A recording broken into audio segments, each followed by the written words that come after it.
Hello, magandang araw mga ka-corner. Dito tayo mag-testing tayo ng oil mist detector. So maraming nadidetain dito dahil hindi marunong mag-testing ng oil mist detector. So dito tuturo natin sa inyo kung paano mag-testing ng oil mist detector. So una, ang gagawin natin ay pipindutin natin yung test. This is the test of emergency broadcast system. So ngayon nakita natin may dalawang ilaw na nagbe-blank. Pipindutin natin ang enter at makikita natin doon may E1 at E2. So ibig sabihin ng E1 at E2, E3, E4, yun ang silindro niya.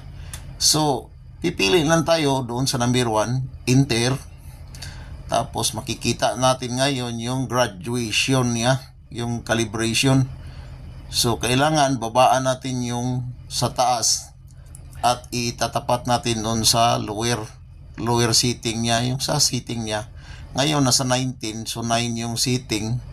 Bababaan natin dito sa baba sa 9. So dapat ilagay natin sa 8 or ayan, 7. Ito na sobrahan. Ibalik natin kunti. Ayan, tapos pindutin natin enter. Ngayon nalabas check or exit. So pindutin natin ulit ang enter. Ayan, umalarma na.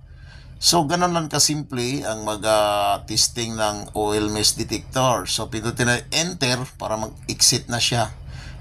Pindutin natin ulit ang enter. Enter. So ayan, bumalik na siya normal. So ganun lang kadali mag-testing mga ka-corner. So sana ay may natutunan kayo dito sa ating vlog sa araw na ito. So sana ay nakita nyo kung paano natin testingin at ulit-ulitin nyo lang yung video na to para makita nyo kung paano ang pag. So thanks for watching po.